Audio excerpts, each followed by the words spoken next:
Good evening, नमस्कार। स्वागत है आपका आपके अपने चैनल टारगेट 360 विद धर्म में। आज हम लोग इस वीडियो के माध्यम से बात करने जा रहे हैं UP TET previous year CDP के बारे में, बाल विकास के बारे में। 30 क्वेश्चन है। आप लोग अपने आप को जज कर सकते हैं कि 30 क्वेश्चन में आपको कितने क्वेश्चन आते हैं। और सिंपल सा ये फंडा है कि प्रीवियस ईयर क्वेश्चन जो होते हैं वो नेक्स्ट ईयर भी ज़्यादातर पूछने के चांस रहते हैं सीडीपी में, ईवीएस वगैरह में, जो टेट का अभी तक का एनालिसिस है। तो देखते हैं आज की वीडियो का पहला क्वेश्चन। कह रहा है कि पियाजे मुख्य रूप से किसके अध्ययन के लिए जाने जाते थे। पियाजे जो थे वो मुख्य रूप से किसके अध्ययन के लिए जाने जाते थे। भाषा विकास, यौन विकास, संज्ञानात्मक विकास और सामाजिक विकास। तो आपका राइट आंसर हो जाएगा इस क्वेश्चन का ऑप्शन नंबर 3। पियाजे जो थे वो जाने जाते थे संज्ञानात्मक विकास के लिए।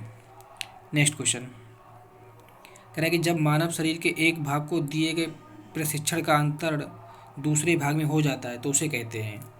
कह रहा है कि मानव विकास के जो शरीर के एक भाग को दिए गए प्रशिक्षण का अंतरण दूसरे भाग में हो जाता है तो उसे क्या कहते हैं। ऊर्ध्व अंतरण, क्षैतिज अंतरण, द्विपार्श्विक अंतरण या इनमें से कोई नहीं। तो आपका राइट आंसर हो जाएगा ऑप्शन नंबर 3, द्विपार्श्विक अंतरण कहते हैं इसको, द्विपार्श्विक अंतरण कहते हैं। नेक्स्ट, दिए हुए प्राप्तांकों के समूह में जो प्राप्तांक बहुधा सबसे अधिक बार आता है उसे क्या कहते हैं। तो सिंपल सा है कि जो प्राप्तांक बहुत बार आता है उसे हम लोग अपनी सिंपल सी भाषा में क्या कहते हैं, बहुलक कहते हैं। और उसी को बहुलांक बना के इन्होंने रखा है, बहुलांक हो जाएगा इसका राइट आंसर। नेक्स्ट क्वेश्चन कह रहा है क्रिया प्रसूत अनुकूलन सिद्धांत का प्रतिपादन, क्रिया प्रसूत अनुकूलन सिद्धांत का प्रतिपादन किसने दिया था। तो ये जो सिद्धांत हैं थोड़ा ये कन्फ्यूज करते हैं, तो इनको आप अपनी कॉपी में अलग से नोट और कर लेना। तो ये पावलोव ने दिया, स्किनर ने दिया, थॉर्नडाइक ने दिया या कॉयलर ने दिया। तो क्रिया प्रसूत का नियम दिया था स्किनर ने। किसने दिया था? स्किनर ने दिया था। राइट आंसर स्किनर हो जाएगा। नेक्स्ट क्वेश्चन, अल्बर्ट बंडूरा निम्न में से किस सिद्धांत से संबंधित है। अल्बर्ट बंडूरा जो है वो किस सिद्धांत से संबंधित है। सामाजिक अधिगम सिद्धांत, व्यवहारात्मक सिद्धांत, विकास का संज्ञानात्मक सिद्धांत, विकास का मनोसामाजिक सिद्धांत। तो आपका राइट आंसर हो जाएगा ऑप्शन नंबर 1, ये हो जाएगा सामाजिक अधिगम सिद्धांत से संबंधित है। अल्बर्ट बंडूरा का सिद्धांत जो है सामाजिक अधिगम सिद्धांत से संबंधित है। देखते हैं नेक्स्ट क्वेश्चन। कह रहा है कोहेनर निम्न में से किससे संबंधित थे। जो कोहेनर थे वो निम्न में से किससे संबंधित थे। तो आपके ऑप्शन है अभिप्रेरणा का सिद्धांत, विकास का सिद्धांत, अभिप्रेरणा का सिद्धांत, विकास का सिद्धांत, वेग तत्व का सिद्धांत या अधिगम का सिद्धांत। तो आपका राइट आंसर हो जाएगा ऑप्शन नंबर 4। ये जो कोयलर थे वो अधिगम के सिद्धांत से संबंधित थे। नेक्स्ट क्वेश्चन, बुद्ध के तरल क्रिस्टलीय प्रतिमान के प्रतिपादक कौन थे। कैटल, थॉर्नडाइक, बर्नर या स्किनर। तो आपका राइट आंसर हो जाएगा ऑप्शन नंबर 1, बुद्ध के तरल क्रिस्टलीय प्रतिमान के संपादक थे कैटल थे। ये आपके कैटल ने इस सिद्धांत को दिया था। नेक्स्ट क्वेश्चन कह रहा है कि शिक्षण हेतु मानसिक उद्वेलन प्रतिमान का प्रयोग निम्न में से किसके सुधारित किया जाता है। समझ के, अनुप्रयोग के, सृजनात्मकता के, समस्या समाधान के। तो आपका राइट आंसर हो जाएगा सृजनात्मकता के। देखो हम आपको बताते चलें कि यूपी टेट में जो है 150 क्वेश्चन आते हैं और 5 सब्जेक्ट होते हैं। 30 नंबर का ये बाल विकास आता है, 30 नंबर का आपका हिंदी आता है, 30 नंबर का मैथ आता है और 30 नंबर का ईवीएस। ये तो कॉमन सब्जेक्ट हैं सभी के लिए। एक जो सेकेंड लैंग्वेज होती है उसके उसमें जिन्होंने हिंदी संस्कृत चयन का किया है या इंग्लिश का चयन किया, 30 क्वेश्चन उसमें आएंगे। तो संस्कृत करनी पड़ेगी आपको या इंग्लिश, जो आपने चयन किया है। तो इस हिसाब से पूरा 150 क्वेश्चन होते हैं और माइनस मार्किंग इसमें नहीं है। तो आपको सारे के सारे क्वेश्चन करने हैं। ये जानकारी आपके लिए भी महत्वपूर्ण साबित होगी। नेक्स्ट क्वेश्चन कह रहा है कि गोलमैन निम्न में से किससे संबंधित हैं। गोलमैन सामाजिक बुद्धि से, संवेगात्मक बुद्धि से, आध्यात्मिक बुद्धि से, सामान्य बुद्धि से। तो आपका राइट आंसर हो जाएगा ऑप्शन नंबर 2, संवेगात्मक बुद्धि से संबंधित हैं कौन, गोलमैन। ये सिद्धांत जितने भी हैं आप कॉपी में एक बार नोट कर लीजिए, कम से कम 4-5 बार। अभी एग्जाम में टाइम है, 4-5 दिन है, डेली इन्हें रट्टा मार लीजिएगा क्योंकि ये कन्फ्यूजन करते हुए। नेक्स्ट क्वेश्चन, क्या निम्न में से कौन से भिन्न है। इनमें से जो सिद्धांत दिए गए इनमें से कौन सा सिद्धांत भिन्न है। अधिगम के लिए अधिगम का सिद्धांत, समान अवयवों का सिद्धांत, ड्राइव रिडक्शन का सिद्धांत, सामान्यीकरण का सिद्धांत। तो इसका राइट आंसर आपका हो जाएगा option number 3।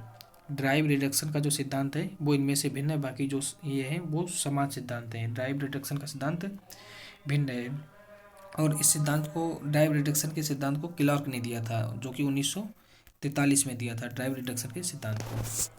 Next question, question number 11 कह रहे हैं कि संज्ञानात्मक संप्रति का न्यूनतम स्तर है।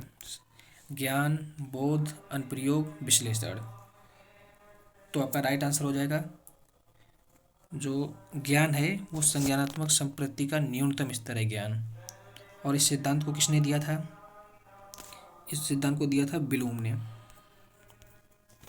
ब्लूम ने इस सिद्धांत को दिया था। नेक्स्ट क्वेश्चन, एक बालक जो साइकिल चलाना जानता है, कह रहा है कि एक बालक जो साइकिल चलाना जानता है मोटर साइकिल चलाना सीख रहा है, ये उदाहरण किसका है? क्षैतिज अधिगम अंतरण का, ऊर्ध्व अधिगम अंतरण का, द्विपार्श्विक अधिगम अंतरण का, कोई भी अधिगम अंतरण का नहीं। तो सिंपल सा ये काय का है, द्विपार्श्विक अधिगम अंतरण का सिद्धांत है, अगर बालक साइकिल चलाना जानता है और मोटरसाइकिल सीख रहा है। नेक्स्ट क्वेश्चन, कह रहा है निम्न में से कौन सा अधिगम के पठार का कारण नहीं है? क्वेश्चन नंबर 13 कह रहा है, तो इसके ऑप्शन है प्रेरणा की सीमा, विद्यालय का सहयोग, शारीरिक सीमा और ज्ञान की सीमा। तो आपका राइट आंसर हो जाएगा इसमें विद्यालय का असहयोग। विद्यालय का जो असहयोग होता है वो अधिगम के पठार का कारण नहीं होता है। नेक्स्ट क्वेश्चन, क्वेश्चन नंबर 14 कह रहे हैं अधिगम अनुभव और प्रशिक्षण के परिणाम स्वरूप व्यवहार में परिवर्तन है, यह कथन किनके द्वारा दिया गया है? गेट्स व अन्य के द्वारा, मॉर्गन गिलीलैंड के द्वारा, स्किनर के द्वारा, क्रानबैक के द्वारा। तो आपका राइट आंसर हो जाएगा गेट्स व अन्य के द्वारा। किसके द्वारा दिया गया? अनुभव और अनुभव का प्रशिक्षण का सिद्धांत जो है गेट्स व अन्य के। मैं एक बार फिर से आपको कह रहा हूँ कि ये जो CDP है इतना आसान होने वाला नहीं है, क्योंकि इसमें जो सिद्धांत दिए गए हैं वो थोड़ा कन्फ्यूजन करते हैं। फिर से कह रहा हूँ, सिद्धांत को अपनी कॉपी में एक जगह नोट करते रहिएगा और उन्हें कम से कम दिन में 2-3 बार पढ़िएगा। 20-25 सिद्धांत होंगे, वो आपको बारी बारी हमारे प्रैक्टिस सेट में देखने को मिल जाएंगे। क्वेश्चन नंबर 15 कह रहा है स्टैनफोर्ड विनय परीक्षण मापन करता है। स्टैनफोर्ड विनय परीक्षण वो किसका मापन करता है? व्यक्तित्व का, पढ़ने की दक्षता का, बुद्धि का, या इनमें से कोई नहीं? तो ये मापन करता है बुद्धि का मापन करता है। नेक्स्ट क्वेश्चन नंबर 16 कह रहा है कि अंतर्मुखी एवं बहिर्मुखी व्यक्तित्व का वर्गीकरण किसने किया? अंतर्मुखी और बहिर्मुखी व्यक्तित्व का फ्राइड ने, जुंग ने, मन ने या अल्पोर्ट ने? तो आपका क्या राइट आंसर हो जाएगा? ऑप्शन नंबर 2, जो जुंग ने था अंतर्मुखी व्यक्तित्व और बहिर्मुखी व्यक्तित्व का वर्गीकरण किया था। क्वेश्चन नंबर 17 कह रहा है कि बच्चों के सामाजिक विकास का प्रभावित करने वाले कारक कौन से हैं? आर्थिक तत्व, सामाजिक परिवेश तत्व, शारीरिक तत्व या वंशानुगत तत्व? तो क्या हो जाएगा आपका राइट आंसर? आपका राइट आंसर हो जाएगा सामाजिक परिवेश जन तत्व। भाई समाज में रहता है बच्चा, तो समाज में जो परिवेश में आसपास चीज़ें होती हैं वही तो बच्चों को प्रभावित करेंगी। तो आपका राइट आंसर सेकंड हो जाएगा। क्वेश्चन नंबर 18 कह रहा है कि निम्न में से कौन सा शारीरिक विकास का एक प्रमुख नियम है? मानसिक विकास से भिन्नता का नियम, अनियमित विकास का नियम, द्रुतगामी विकास का नियम, कल्पना और संवेगात्मक विकास से संबंध का नियम? तो आपका राइट आंसर हो जाएगा 18 का 3। द्रुतगामी विकास का नियम जो है वो शारीरिक विकास का एक प्रमुख नियम है।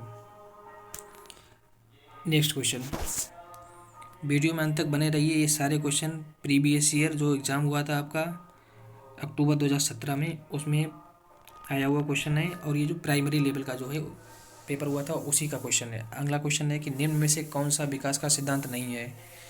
अनुकूलित प्रत्यावर्तन का सिद्धांत, निरंतर विकास का सिद्धांत, परस्पर संबंध का सिद्धांत, समान प्रतिमान का सिद्धांत? तो आपका राइट आंसर हो जाएगा 19 का फर्स्ट है। अनुकूलित प्रत्यावर्तन का सिद्धांत जो है वो विकास का सिद्धांत नहीं है, बाकी सभी ये विकास के सिद्धांत हैं। और विकास जो एक प्रक्रिया है, ये क्वेश्चन ज़्यादातर पूछा जाता है कि विकास जो प्रक्रिया कब से शुरू होती है कब तक खत्म होती है? तो विकास जो प्रक्रिया है माँ के गर्भ से लेकर और मृत्यु तक ये प्रक्रिया चलती रहती है। इंसान में विकास की प्रक्रिया गर्भ से लेकर मृत्यु तक ये चलती है। निरंतरता का सिद्धांत है विकास का सिद्धांत। नेक्स्ट क्वेश्चन करें, विकास के परिणाम स्वरूप नवीन विशेषताएं और नवीन योग्यताएं प्रकट होती हैं, कथन किसने किया? कह रहा है कि विकास के परिणाम स्वरूप नवीन विशेषताएं और नवीन योग्यताएं प्रकट होती हैं, ये एक बात किसने की है? गैसेल ने, हर्लॉक ने, मेरेडिथ ने, डगलस और हॉलैंड ने? तो आपका राइट आंसर हो जाएगा। ये बात किसने कही है? गेसेल ने ये सिद्धांत दिया है कि विकास के परिणाम स्वरूप नवीन विशेषताएं और नवीन योग्यताएं प्रकट होती रहती हैं। क्वेश्चन नंबर 21 कह रहा है कि मूल प्रवृत्तियों को 14 प्रकार से किसने वर्गीकृत किया? बहुत इंपॉर्टेंट क्वेश्चन है ये क्वेश्चन। मैंने 3-4 प्रैक्टिस सेट किए हैं, सारे क्वेश्चन ज़्यादातर में ये दिया गया है। तो कह रहा है कि मूल प्रवृत्तियों को 14 प्रकार से किसने वर्गीकृत किया है? ड्रेबल ने, मैकडूगल ने, थर्नडाइक ने, वुडवर्थ ने। तो इसको किसने किया है? मैकडूगल ने 14 प्रकार में विभाजित किया है। मैकडूगल ने इसको बताया है, जैसे जिसमें प्रमुख हैं भय, प्रेम, ईर्ष्या, घृणा, कामुकता आदि इसमें प्रमुख हैं। नेक्स्ट क्वेश्चन 22 नंबर, किसी दूसरी वस्तु की अपेक्षा एक वस्तु पर चेतना का केंद्रीकरण अवधान है? डम्बिल का, रास का, मन का, मैकडूगल का। ये किसका सिद्धांत है? तो आपका राइट आंसर हो जाएगा सेकंड। ये सिद्धांत रास का सिद्धांत है कि किसी वस्तु, विचार आदि पर चेतना को केंद्रित करने की मानसिक प्रक्रिया को अवधान कहते हैं। इसे परिभाषित करते हुए रास ने कहा कि अवधान दूसरी वस्तु की अपेक्षा एक वस्तु पर चेतना का केंद्रीकरण अवधान है। क्वेश्चन देखो यहाँ पे थोड़ा स्पीड में कराया जा रहा है कि मुझे पता है कि आप लोग एकदम से 30 मिनट का या 25 मिनट का वीडियो देखने लायक की हालत में नहीं है। आप लोग चाहते हैं कि 5 मिनट में मुझे 150 क्वेश्चन मिल जाए, वो तो संभव नहीं है, लेकिन फिर भी मैं कोशिश कर रहा हूँ कि आपको कम समय में ज़्यादा से ज़्यादा क्वेश्चन कराए जाएँ। नेक्स्ट क्वेश्चन 23 नंबर कह रहा है कि निम्न में से कौन सा सीखने के मुख्य नियमों से शामिल नहीं है? तत्परता का नियम, अभ्यास का नियम, बहुवचन क्रिया का नियम, प्रभाव का नियम। तो कौन सा नहीं शामिल है इसमें? बहुवचन क्रिया का नियम जो है वो सीखने के मुख्य नियमों में शामिल नहीं है। इस सिद्धांत को किसने दिया था? इसको सिद्धांत को अमेरिकी वैज्ञानिक एडवर्ड थॉर्नडाइक ने दिया था। नेक्स्ट क्वेश्चन 24 नंबर कह रहा है कि 12 से 16 वर्ष के बच्चों के लिए हिंदी में डॉक्टर एस जलोटा ने कौन सा परीक्षण प्रतिपादित किया था? डॉक्टर एस जलोटा ने, बहुत इंपॉर्टेंट क्वेश्चन आपके लिए ये। ऑप्शन है इसके अशाब्दिक बुद्धि परीक्षण, साधारण मानसिक योग्यता परीक्षण, आर्मी अल्फा परीक्षण, चित्रांकन परीक्षण। तो आपका राइट आंसर हो जाएगा ऑप्शन नंबर 2, साधारण मानसिक योग्यता परीक्षण। ये 12 से 16 वर्ष के बच्चों के लिए प्रशिक्षण प्रतिपादित करता है। डॉक्टर एस जलोटा ने ये सिद्धांत दिया था। ये व्यक्तिगत रूप से सीखने, अनुदेशों को समझने तथा समस्याओं को समाधान से संबंधित है, डॉक्टर एस जलोटा का जो सिद्धांत है। क्वेश्चन नंबर 25 कह रहा है कि बुद्धि के द्विकारक सिद्धांत का प्रतिपादन किसने किया था? बहुत इंपॉर्टेंट क्वेश्चन है, आपको ये एग्जाम में कई बार देखने को मिलेगा। बुद्धि के द्विकारक सिद्धांत का प्रतिपादन किसने किया था? तो ऑप्शन दिए गए हैं थॉर्नडाइक ने, स्पीयरमैन ने, वर्नर ने, स्टर्नर ने। तो आपका राइट आंसर हो जाएगा स्पीयरमैन ने बुद्धि के द्विकारक सिद्धांत का प्रतिपादन किया था। नेक्स्ट क्वेश्चन 26, निम्न में से कौन सा युग्म सही नहीं है? तो ये कुछ सिद्धांत दिए हैं और उनके सिद्धांतों को जिन्होंने प्रतिपादित किया था वो दार्शनिक दिए गए हैं। तो सीखने का उद्दीपक अनुक्रिया का सिद्धांत ये थॉर्नडाइक ने दिया था, बिल्कुल सही बात है। ये इस सिद्धांत को, सीखने की अनुक्रिया सिद्धांत को थॉर्नडाइक ने दिया। सीखने का क्रिया प्रचुत अनुबंध सिद्धांत ये वी.एफ. स्किनर ने दिया। यहाँ से आप ये चारों के चारों सिद्धांत आप नोट कर लेना। फिर आगे कह रहा है सीखने का क्लासिकल सिद्धांत किसने दिया? पेब्लाव ने दिया। ये भी आपका सही आंसर है। अगला दे रहा है कि सीखने का समग्र सिद्धांत कह रहा है कि हल ने दिया। तो ये यार ये समग्र सिद्धांत जो है वो हल ने नहीं दिया है सीखने का, यही आपका रॉन्ग हो जाएगा। नेक्स्ट क्वेश्चन कह रहा है कि इनमें से किनका नाम सृजन शास्त्र के पिता से जुड़ा हुआ है? ये भी इंपॉर्टेंट क्वेश्चन है, सृजन शास्त्र के पिता के नाम से जुड़ा है। पहला ऑप्शन है क्रो एवं क्रो का, गाल्टन का, रास का, वुडवर्थ का। तो आपका राइट आंसर हो जाएगा ऑप्शन नंबर सेकेंड, गाल्टन का जो नाम है सृजन शास्त्र के पिता से जुड़ा हुआ है। क्वेश्चन नंबर 28 कह रहा है ग्रंथियों के आधार पर व्यक्तित्व के विभिन्न प्रकारों की चर्चा किसने की थी? ग्रंथियों के आधार पर क्रेस्मर ने, यूंग ने, कैनर ने, स्पेंजर ने। तो आपका राइट आंसर हो जाएगा क्रेस्मर ने। ग्रंथियों के आधार पर व्यक्तित्व के विभिन्न प्रकारों की चर्चा क्रेस्मर ने की थी। नेक्स्ट क्वेश्चन, सृजनात्मकता मौलिक परिणामों को अभिव्यक्त करने की मानसिक प्रक्रिया है। यह कथन किसका है? कोल एवं ब्रूस का, ड्रेबल का, डीहान का, क्रो एवं क्रो का। तो आपका राइट आंसर हो जाएगा इसमें क्रो एवं क्रो का। ये सिद्धांत है सृजनात्मकता मौलिक परिणामों को अभिव्यक्त करने की मानसिक प्रक्रिया है। आज की वीडियो का ये लास्ट क्वेश्चन कह रहा है कि विद्रोह की भावना को प्रवृत्ति निम्न में से किस अवस्था से संबंधित है? तो वीडियो को अंत करने से मैं पहले आपसे रिक्वेस्ट करना चाहता हूँ कि ये सारे क्वेश्चन प्रीवियस ईयर के हैं, सीडीपी के। आप अगर चैनल पे नए हो, अगर और इसी तरीके के प्रैक्टिस सेट चाहते हो तो चैनल को सब्सक्राइब करें, लाइक करें और शेयर कर दें। इसके साथ साथ यूपी टेट के बारे में जो भी जानकारी होगी, आज से कॉल लेटर बहुत अच्छी तरीके से डाउनलोड होने लगे हैं। अगर आपको कॉल लेटर डाउनलोड करने में कोई समस्या आ रही है तो प्लीज़ कमेंट करके बताइएगा। मेरा व्हाट्सएप नंबर इसी के लिंक में दिया हुआ है। आप अपना जो रजिस्ट्रेशन नंबर और पासवर्ड है उसे भेज दीजिएगा, मैं आपको कॉल लेटर डाउनलोड करके आपको सबमिट कर सकता हूँ। नेक्स्ट है कि विद्रोह की भावना की प्रवृत्ति निम्न में से किस अवस्था में संबंधित है? तो ऑप्शन है बाल्यावस्था, शैशवावस्था, पूर्व किशोरावस्था, मध्य किशोरावस्था। तो यार ये बिल्कुल आप कर जाएंगे। मध्य किशोरावस्था जो होती है विद्रोह की भावना से संबंधित होती है। तो आज की वीडियो की ये 30 क्वेश्चन आपको करा दिए मैंने CDP के। और ये जो पेपर आपका आया हुआ था आप देख सकते हैं कहीं से भी जहाँ आपको पेपर मिल जाए। तो ये पेपर आपका 15 अक्टूबर 2017 को आया हुआ है। पूरा पेपर है 15 अक्टूबर 2017 को शाम को, रात को मैं आपको इसी पेपर की 30 नंबर की हिंदी भी कराने वाला हूँ। तो आप चैनल पर नए हो तो प्लीज़ चैनल को सब्सक्राइब करें, शेयर करें और लाइक करें। धन्यवाद।